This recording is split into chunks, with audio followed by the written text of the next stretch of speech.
Hello everyone, my name is Lowko, and welcome to a best of 7 series of top level StarCraft 2. Now it's time for a Protoss versus Zerg. We're in the bottom right hand corner of a map called Winter Madness. We're looking inside of the main base of Ray, better known as Reynor, but I guess it didn't fit because of the character limit in StarCraft 2.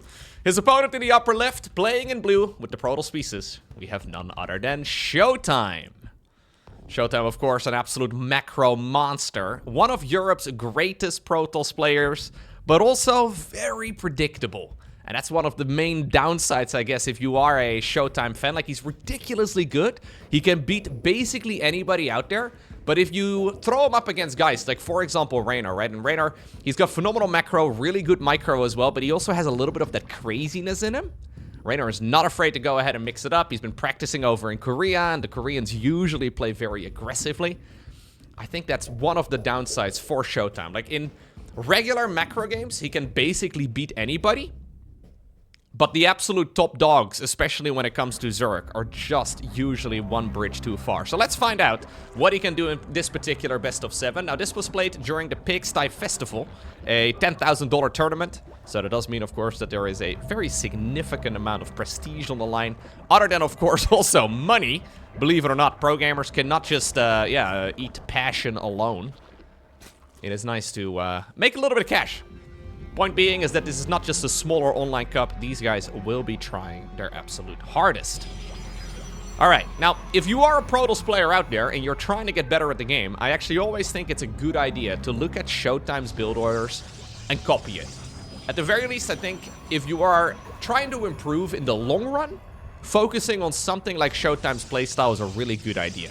If you want to just rapidly climb through the ranks and, I don't know, maybe hit the ceiling in, say, like Master League or so, I mean, that's pretty impressive, don't get me wrong, but you could play some of the cheesier builds out there and climb pretty fast, but I think ShoWTimE's playstyle is one of those approaches that can basically just, well, drag you all the way until the very top. There's really no ceiling that you can hit. It's all about execution. It is all about perfecting. So I think if you treat StarCraft 2 like a sprint, maybe take some of the hero build orders, but if you're treating this game like a marathon, you're trying to improve over time, ShoWTimE strategies are usually the absolute cream of the crop. Alright, now let's see what we can do. It's going to be a Stargate opener here for the Protoss. Reynor's going to go ahead and put down a creep tumor over here. He'll have to take the third base eventually. It's important to take this one before the Adept gets here, and indeed he does plant it down right now. Plenty of time remaining. Of course, though, getting that hatchery blocked for a little bit, right? And Reynor being forced to go and take the third base as his very first expansion. It does make everything a little bit more annoying, because right now he's going to have to re-rally drones from the main base production to the main base as well. At least until Zergling speed is done. Any drones transferring across, they will be in a little bit of trouble, especially now with a second Adept joining in. And of course, soon there's going to be an Oracle too, so you can't really just use the Queens too aggressively. Reynor's gonna have to reposition it, maybe even go for a Spore Crawler or two, just blindly. Okay, the Adepts do commit. That seems kind of crazy to me. Yeah, it's very greedy, right? Like, you really don't want to be losing 2 Adepts for 1 drone. That is terrible. The issue now is that when you get across the map with these Zerglings, the Oracle has to likely stay at home as well. Yeah, and what was meant as a nice little bit of early game pressure here from ShoWTimE, Reynor hiding those links, faking as if he only had a few, popped out with more of them. Now it is also throwing off the aggression that this Oracle was meant to do. The Oracle activates its Pulsar Beam, which costs a bunch of energy. It is now cancelled yet again, but it means that any sort of aggression from here is just not going to hit nearly as hard. Reynor's going to come in around the side yet again, force the Pulsar Beam to get activated, runs away once more, and that is another bunch of energy gone on that Oracle. Now the second Oracle will be out soon, but already, this is one of those positions that I really don't like very much for Protoss. It's a very playable spot, right? It's not like he's really lost anything pivotal that's just immediately going to cost him the game. But this just slows you down so much as far as the momentum goes. And that is really not something you can go ahead and give somebody like Reynor. Reynor already skyrocketing ahead right now with the work account. He's going to be pumping out as many of those bad boys as possible. The follow-up here for ShoWTimE, though, is going to be Glaive Adepts.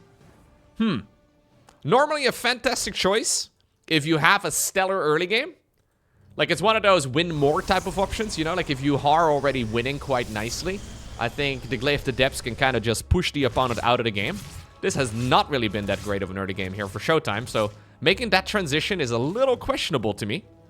Still, though, Reynor is not quite out of the woods just yet. He does have a bunch of queens out. Spore Crawler in the natural too.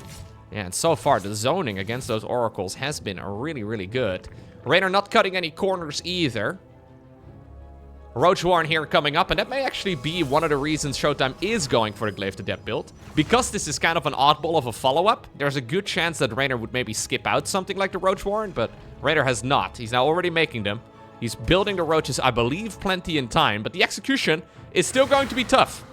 Loads of adepts going across. The Glaive's Adept upgrade, the Resonating Glaives research, it just is a straight-up attack speed improvement for the adepts. Ooh, we have a cheeky little wall-off over here. That's kind of nice. A lot of the roaches, though, are actually stuck in the natural expansion, too, and the drones will not be able to escape that easily. How many drones are going to die here? Reynor actually did cut worker production quite early on. 9 workers is probably... Oh, it's not even over yet. Probably about the best case scenario right here for ShoWTimE. Because he still has those oracles up in the air, don't lose him. It's quite difficult for the Zerg to commit to a counterattack. Okay. And you know what? As the dust settles, 11 drones, 8 adepts. It's not amazing. But considering how early Reynor cut workers... Oh, he's actually going to go for a counter all-in right now. He's going to go for an Overlord drop, it seems.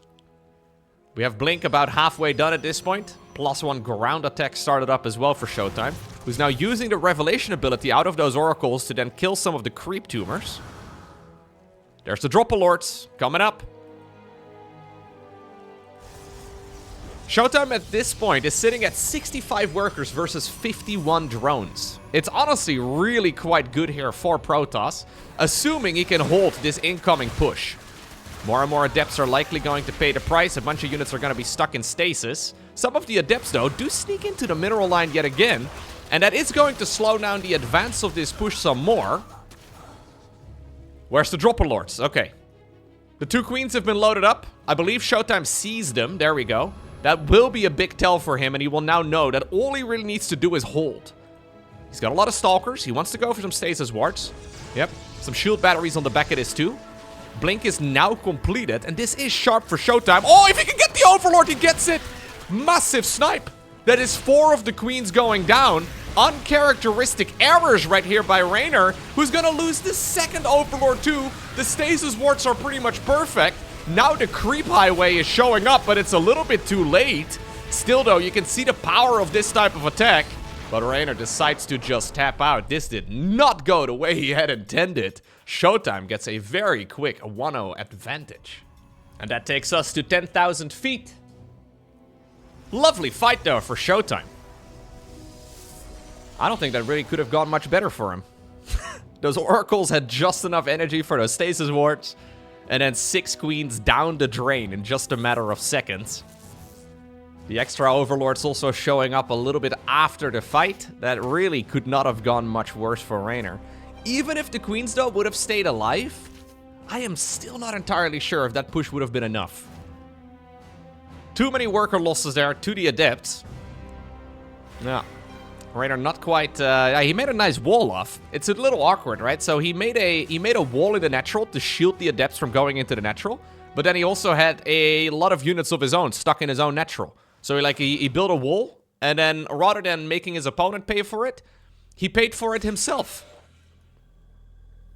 Has that ever happened before? When anybody built a wall? That's crazy, man. You build a wall and then you pay for it yourself? What a silly concept. Alright, it's going to be an Oracle follow-up right now for ShoWTimE yet again. I'm really not too surprised. I'm honestly expecting ShoWTimE to just do the same build over and over and over again. Maybe a different follow-up? Alright, we already have 2 workers. That's better than 1. Although still, I don't love it. I think we're probably going to do some different follow-ups here. Maybe like Blink into, I don't know, like, for example, this is a faster third Nexus. But I think the general theme of the Protoss opener will be mostly the same. Different flavors of aggression. Now, of course, the Adepts died, so that means that the Oracle has to stay over here.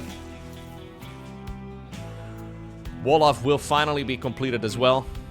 An extra adept is available. This is one of the nice things, though, on 10,000 feet. Where, yeah, you can take the third base relatively easily.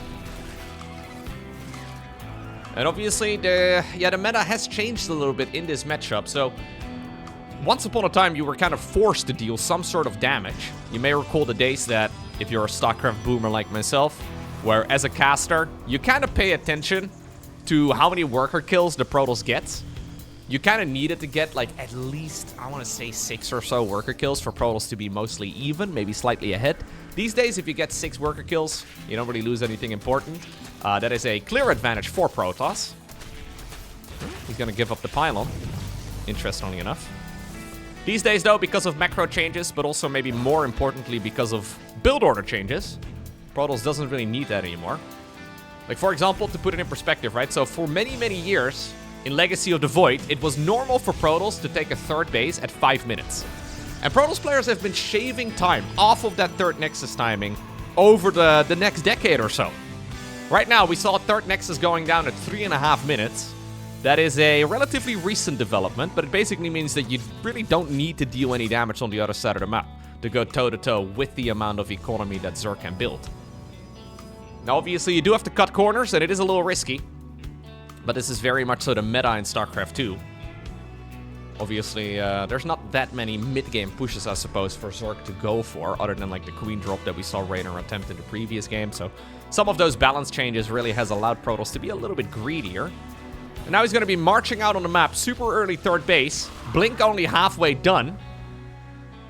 This is what ShoWTimE is, I think, taking from MaxSpecs. MaxSpecs usually likes to do this sort of thing against Zerg. Yep, the stasis wards here, trying to keep some of those stalkers safe. There's another stasis, though, in the back. No third Oracle, by the way, in any of these games so far.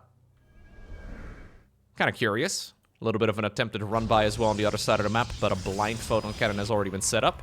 No blind photon, though, in the natural or the main base. But this is not going to be a quick Muta follow-up. Reynor instead decides to go for a very quick Hydralisk then. So this is Reynor cutting some corners. Reynor is going straight Hydra then. Not by any means the fastest possible lair.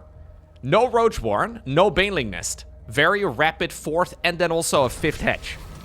Up until this point, like, imagine if this was a Glaive to Depth follow-up right now. He has no units. Like, he's got only Zerglings and Queens. They're not with +1 melee or anything along those lines. So Reynor is basically saying, yo, if you do the same build like you did in the previous game, I am dead. But what are the odds of you doing the same build again? Well, they're never 0. This is one of those weird things about, you know, top-level StarCraft 2. Sometimes it's a little bit of rock, paper, scissors, too. Because you're kind of assumed, I guess, to not do the same build twice in a row. Especially if it's something like Glaive to Depths or, for example, Overlord drops or anything along those lines. But in this particular instance, I think it would have been the perfect choice for ShoWTimE, because Reynor would have had basically no answer at all.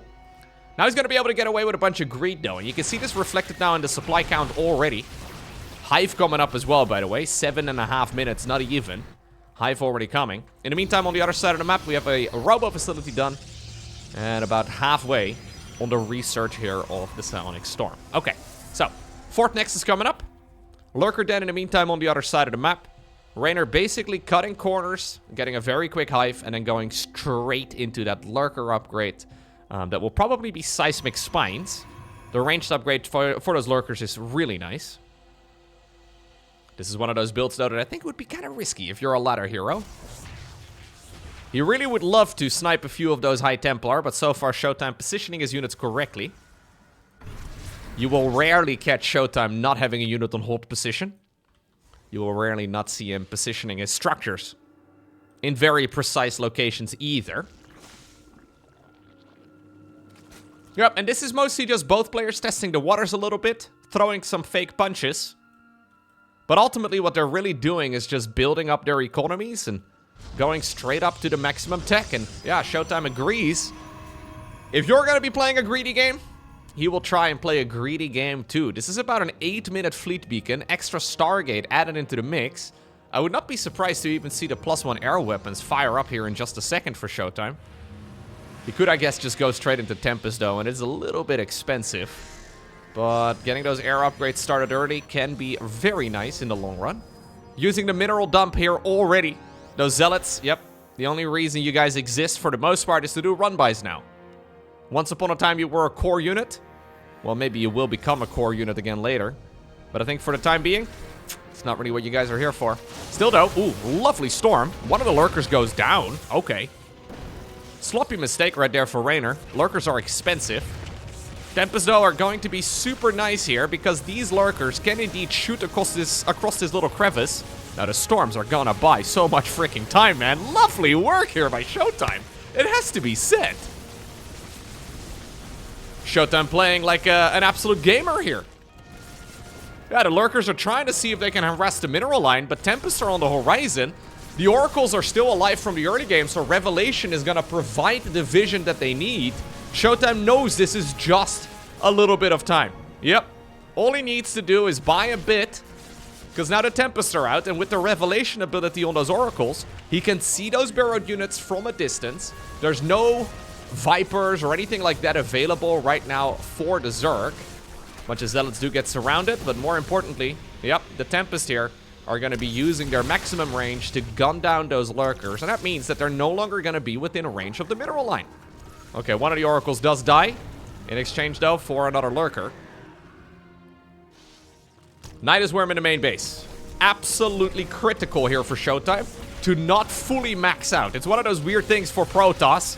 If you go up to 200 supply right now, you cannot warp in defenses. Looks like the Adept did decide to step forward a little bit. It is not part of the O army hotkey, but for some reason, it did move. Seems like the Zergling run by though over at the third base is okay. The Nidus Worm in the main base got cleaned up. Static defense over here perfectly positioned. No notes. No, this is about as clean as you can play a game of Protoss. Mama's on the horizon, by the way. She's expensive, she takes a long time to build, but when she spawns, well, we all know how terrifying she can be.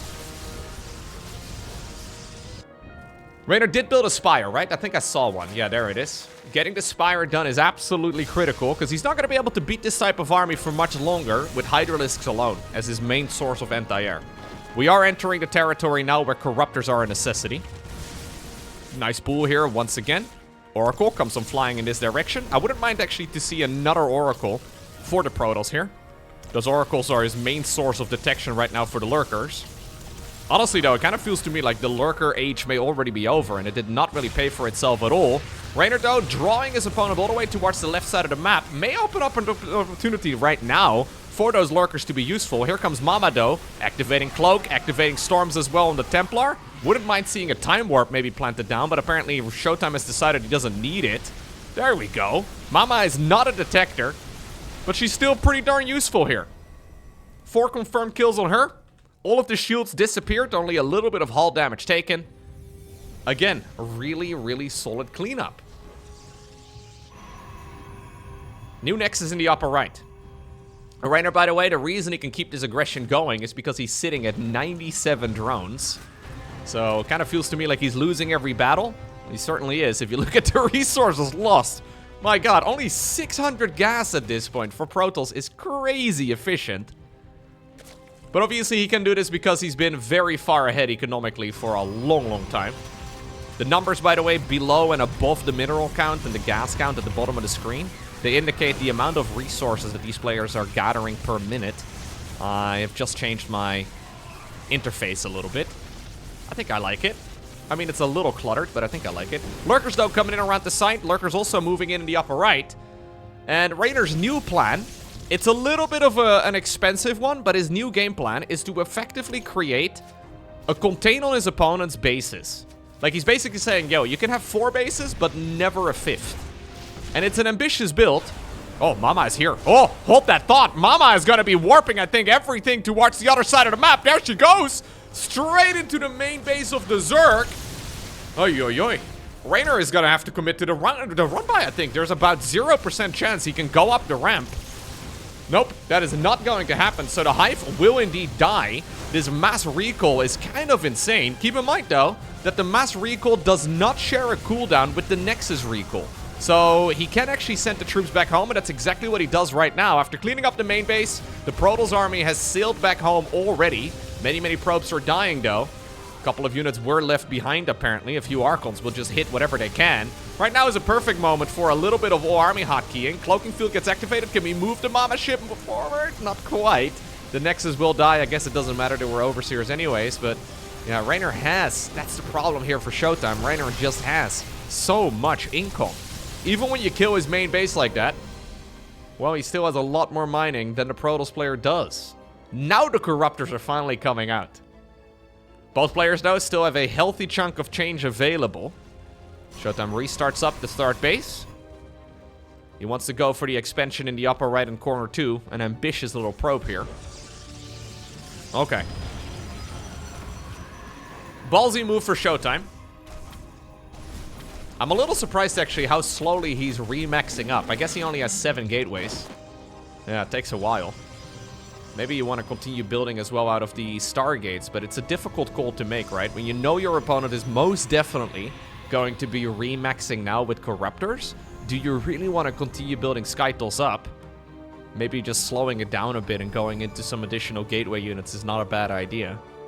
How many High Templar do we have? There's 5. Okay, fair enough. Reynor did lose the main base. He's rebuilding a lair right now over at this 3rd hatchery. I guess it's the safest location, the one that will least likely to be sniped. So Reynor's game plan will continue. He really wants to try and see if he can bleed his opponent's economy out over the course of like 20 minutes. So it takes about 20 minutes to mine out 4 bases at this level of StarCraft 2. Corruptors, though, swoop in. Massive catch right here for Reynor as he shuts down most of the flying units here. And again, this Nexus in the upper right is not happening. Look, this is the big problem here for ShoWTimE. He's going to run out of cash soon. He's been taking the most efficient fights. He killed the opponent's main base, but he doesn't really have the economy to keep this running. So the main base is already drying up. Natural expansion is drying up. This, well, what was previously the 4th base is soon going to be empty as well. He's double expanding now to try and save his income. I actually don't know if Reynor saw this base over here. No, he has not.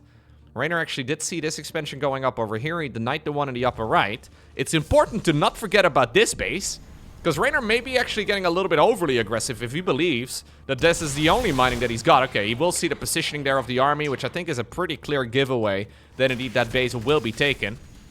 A pretty easy expansion, though, to mine out. Nexus over here is going to live for a little bit longer. There's not a lot of Templar available over here. Time Warp, though, is going to slow everything down.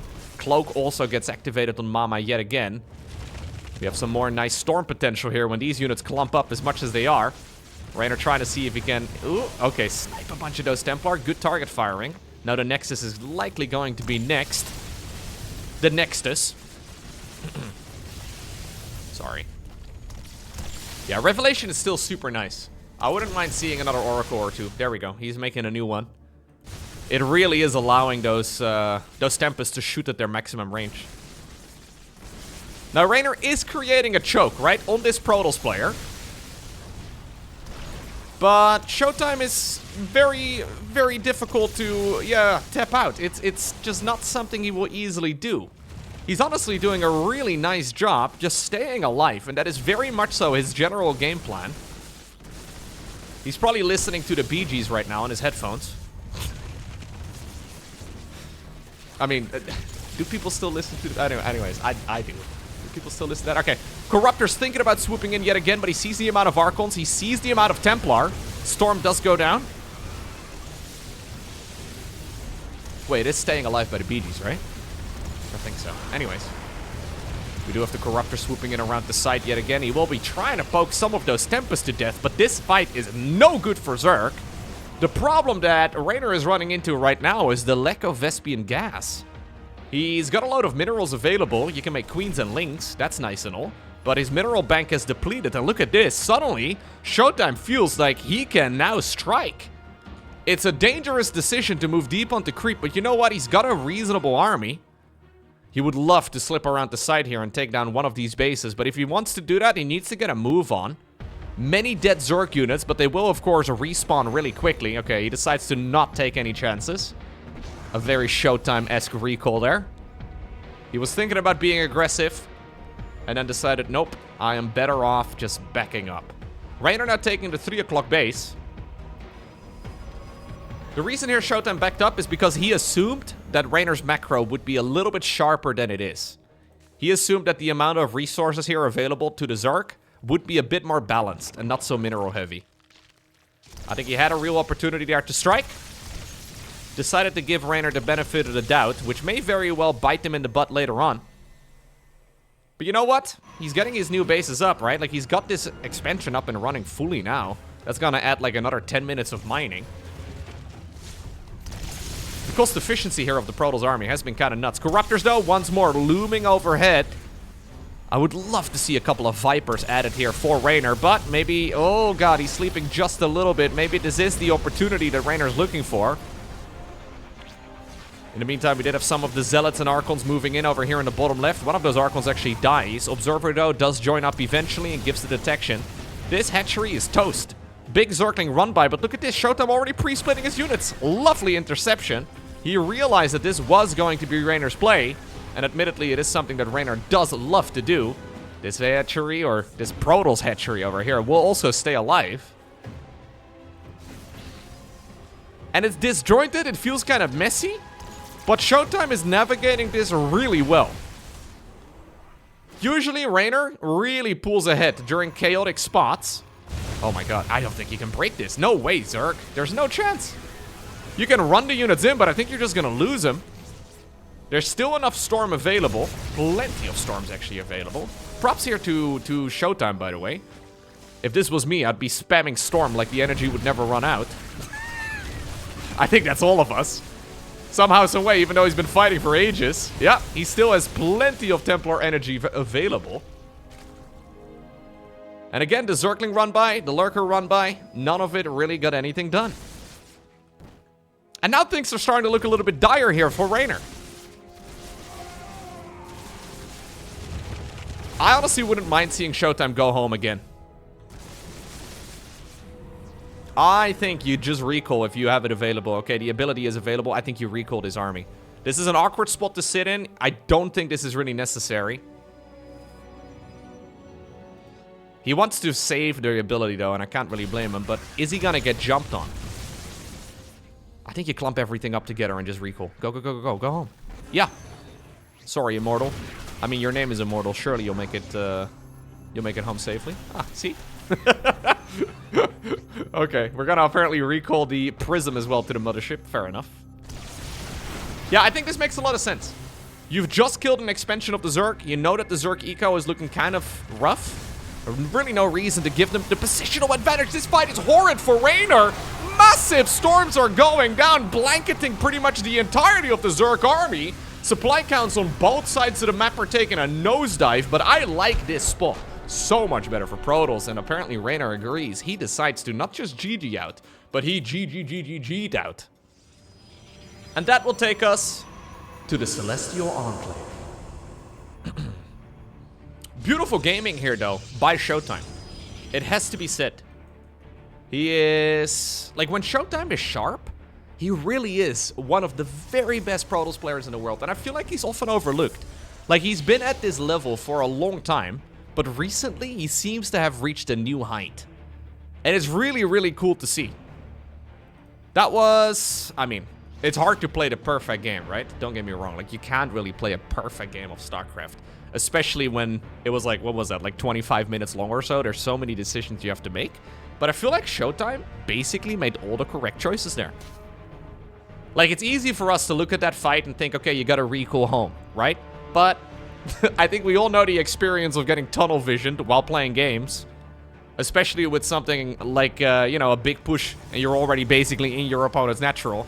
It feels like it's pretty much always the right call to just keep attacking and just rebuild army if it doesn't go your way.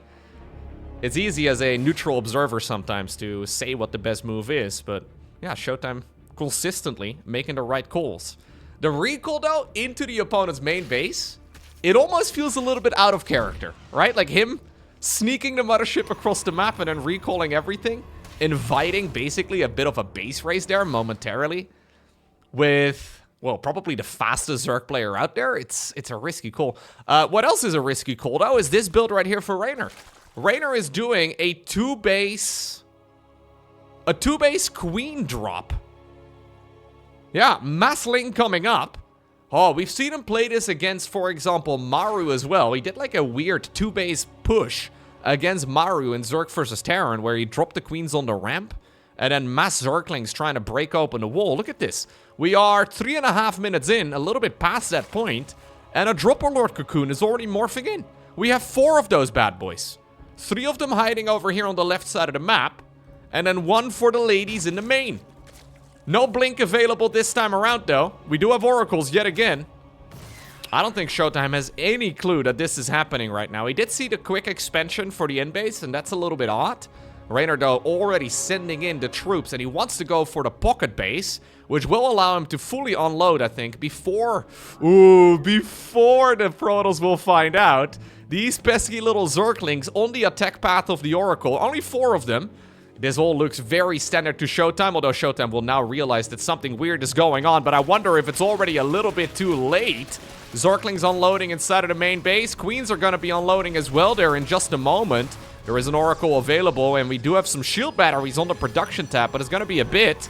There's Brenda. There's Karen. There's a little bit of creep spread, too. They're going to try and break open the front wall. We do have a 3rd Nexus, by the way, which is like the last thing ShoWTimE needs in this game. As long as ShoWTimE defends, he's going to be okay. He can lose pretty much all the probes, and he's going to be fine. The question is, how many units will he actually keep around? Well, you know what? I sound like a bit of a broken record, but this was just about perfect again. He didn't even cancel the 3rd Nexus. I can't believe he didn't even bother canceling the 3rd Nexus. Would you not rather have 300 minerals available? Okay, he cancels it now. A little late for my liking, man. I feel like we probably needed those resources a bit sooner. Anyways, pylons coming up inside of the main base.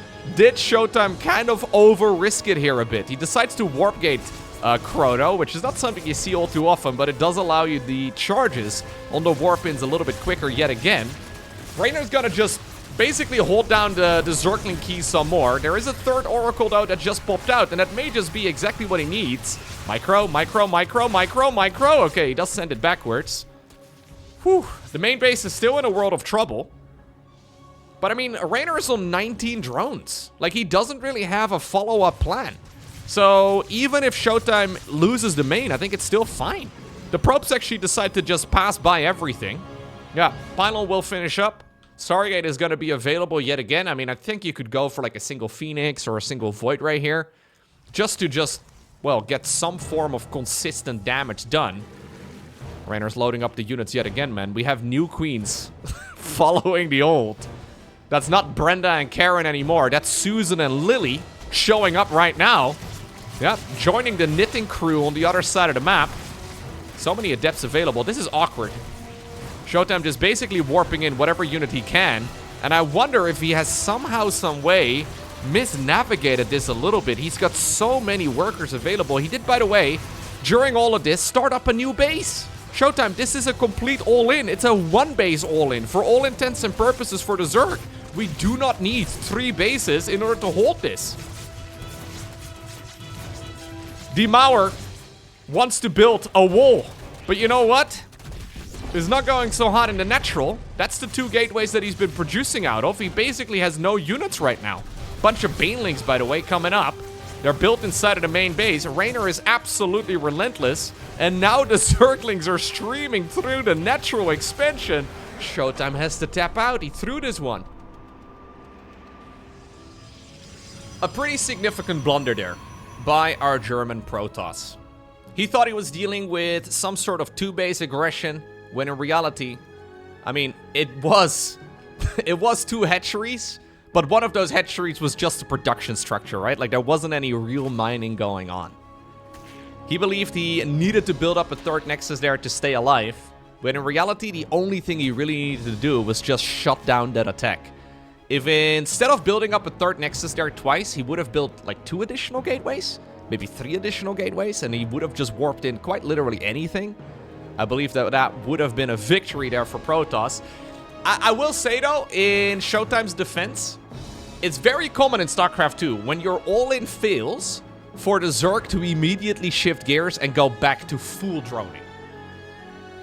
Right? So like when your all-in fails and it doesn't really work, because the initial hold there was just about perfect, I would not have been surprised to see Reynor hold down the worker button and maybe build up a third hatchery and all the rest of it.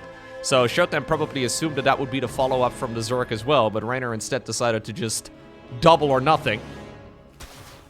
Now he's sending out some links yet again, early on in this particular game too. Reynor throwing some curveballs now. And I will say this is one of ShoWTimE's weaknesses. He's very good in straight-up games.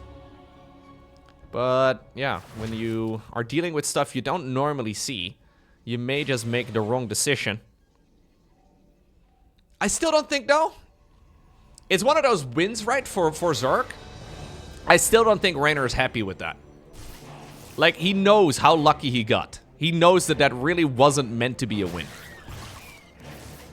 Really, only against ShoWTimE, I think that's a win, man. If you do that exact same build against someone like Hero, there's about 0% chance Hero is going to build the third Nexus there. Hero would be happy to basically follow your all-in, even if he believes it to be a 2-base all-in from the Zerg.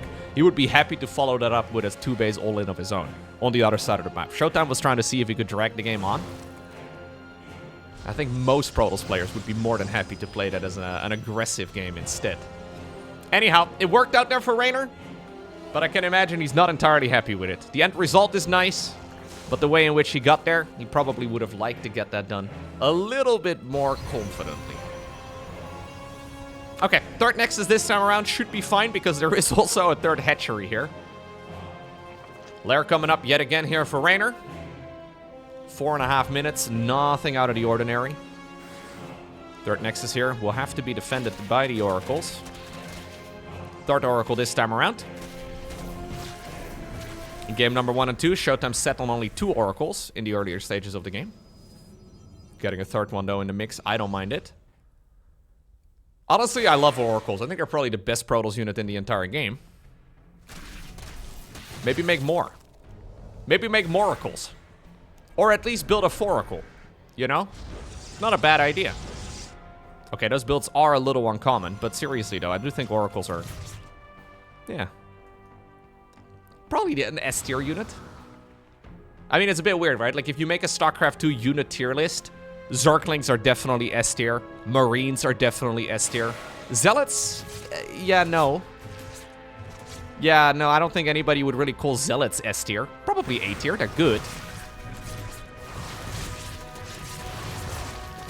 Ooh, Stasis over here is spicy. So much surface area. Yeah, the downside, of course, of Zealots is just that you attack move them, right? There's very little control that you can actually do with them. Other than choosing where they fight, that's usually the main limitation. But Oracles are phenomenal. At least in the hands of a good player. That's the big if. Oracles technically have so much potential. Well, Reynor has decided to again go for a quick Hydra then. Previously, though, when he went for a quick Hydra then, he skipped out both the Roach Warren as well as the Baneling Nest. In this particular instance, we're going Hydraling Bane. Very normal. Nice attack there in general, though, by ShoWTimE. Nice little bit of pressure. He knows his opponent is playing a little bit of a spicier style now. Reynor switching course, but ShoWTimE is meeting it head on, which is good. Templar Archives, yet again. I guess the risk right here for Protoss, right, is that if you play this too passively, Reynor can now basically do whatever. Like, Reynor kind of feels like the gloves are off. He will be happy to drone straight to 100, and likewise he will be happy to go for a 3-base Hydra all-in. Like, technically anything can really happen, so the way you can keep this Zerg player honest is by meeting him in the middle of the map and fighting it constantly. Being aggressive right now is forcing Zerg to show their hand, and any sort of greed would be punished. But it's a difficult game to play, and it does feel a little bit out of character from someone like ShoWTimE. He's doing it well, though. Zerglings are trying to go in around the back. There's still Oracle energy available. Good stasis wards as well. Ground weapons level 1 is just about to finish, making all of this so much better, and ShoWTimE is doing this brilliantly, man. Yep, good micro, good blinkies. Charge is about halfway done. We have Storm about halfway done too. And since the Hydras are currently asleep, he can put on quite a bit of pressure. I think ultimately going home here is the right call. But look, now there's no surprise anymore, right? Like, now you know what Zerg is doing. Whereas if you decide to sit there behind your wall, behind your beautiful Wower, you, are not in such a good spot. Fourth hatchery's actually gonna die. Oof. Kind of felt to me like Zerg had to defend it. Stalker's going in, though. Yeah. And he sniped it. Fourth Nexus now building up. And this is now, at this point, a fourth Nexus before a Zerg fourth. What is Reynor going to do to address this? Because now suddenly, Protoss can chill. No need for a lot of action. Again, those oracles are going to be flying around the map. I think Reynor is transitioning into effectively now a Hydraling Bane all-in. Storm is going to be so freaking good, though. Any form of Storm right now, and he's got so many Templar already. Energy recharge on those bad boys continuously, I think, is the right move. Zealot run by as well, I love it. But he needs to hold this. He has seen, though, the amount of Banelings out, right? Like, that's where that Stasis Ward is so nice. That's where that Revelation ability is so powerful. Man, it's slow Banelings. Okay, those Storms were a little bit aggressive, but it's not bad for zoning. Keep in mind that Storm lasts way longer these days. The probe transfer does get spotted, but it's all about this particular attack. The Templar, little exposed, but the Banelings just sort of slowly waddle forward. Here's the Zealot run by now arriving in the natural expansion of the fourth hatchery of the Zerg, or at least the attempted fourth base. A little bit of long distance mining. Not the cleanest fight though here for the German Protoss player, but I think he may just still have the numbers. Oracles decide to swoop in, and while Reynor gave like 7 Gs last time around, this time he only gives a single one. Okay, next up, we find ourselves on Old Republic. And ShoWTimE decides to start off this particular game with a peace offering. Look at that. Truce? 5 minerals? That's all you're gonna get, man. Okay, maybe not. Probably meant to return those minerals before sending the scouting probe out, but it's okay. ShoWTimE, though. Probably playing the best StarCraft 2 that I've seen him play in a long time here. I mean, he did have some really stellar showings as well in the past at Home Story Cups and all the rest of it, right, in recent memory. Playing some really good StarCraft then, too. Making it to the grand finals of, what was this, Home Story Cup 24, I think? 25? I think the most recent one was 26. Anyways, it was the one before that. He played against Zaun in the grand finals. Really felt like it was ShoWTimE's victory at the time, but it wasn't. Anyways, ShoWTimE, a bit of a beast. Sadly, I wasn't there with the most recent Home Story Cup. That was, of course, Clem. Ultimately getting the job done. ShoWTimE falling short. But he has been looking good. 2025 and now into 2026. He has been making some solid progress. And I wonder what he can do now, right? Like, taking down somebody like Reynor is a big deal. My god, where is this Adept Shade going? We're going deep. Now he's dragging the Lings off. Okay, how many drones? Can we get a third? Oh, he really wants it. Nope. Nope, nope, nope. I don't think he's gonna be able to get it.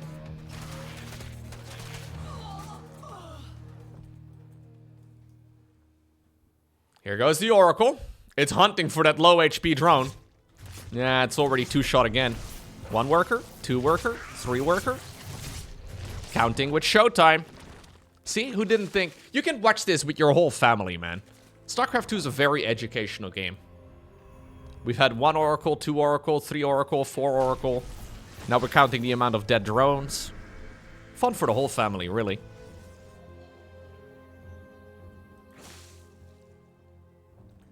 Yeah, maybe Sesame Street is no more. I don't think it is anymore.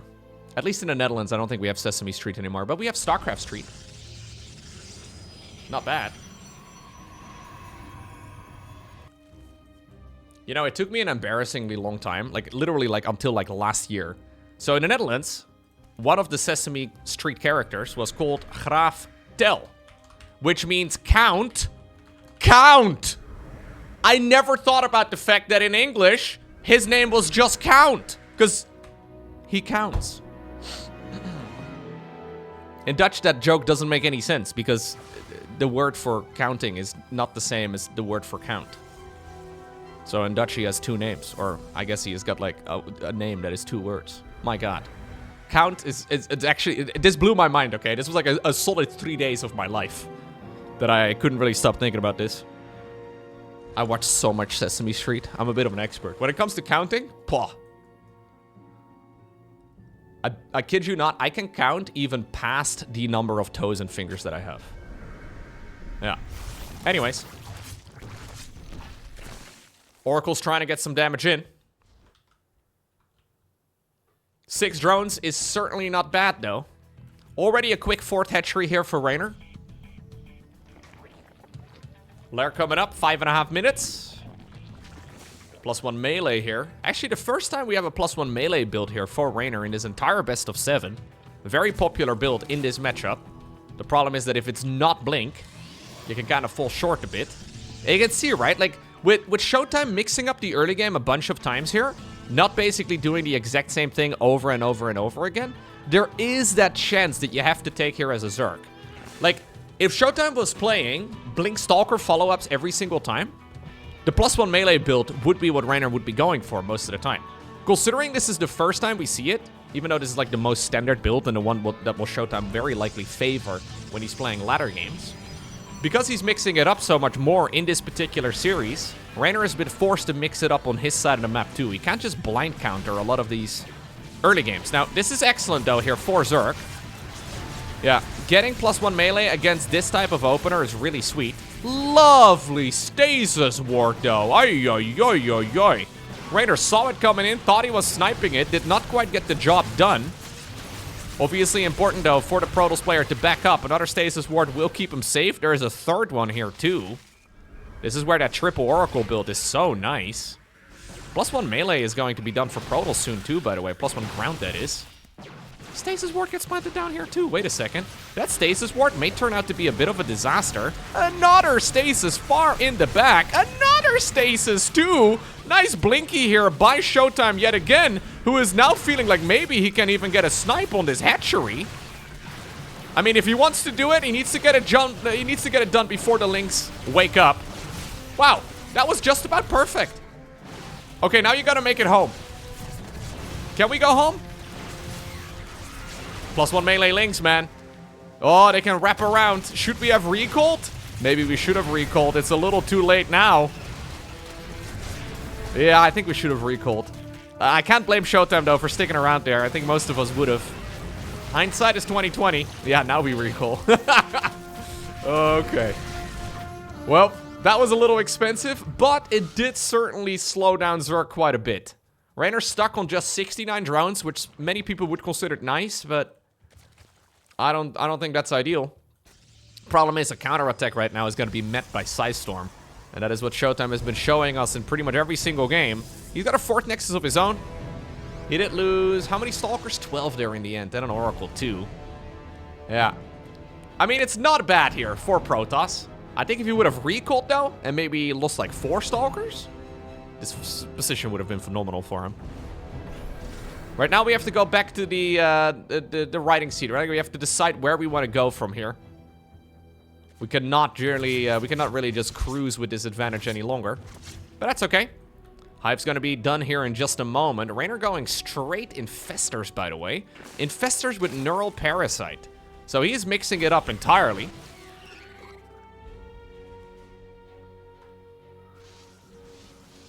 Adrenal Glands. Ultralisk Cavern. This is now an Ultralisk Cavern, though, without a whole lot of armor upgrades. Yeah, Reynor decides to fire up the +2 armor here as well in the Evo chamber.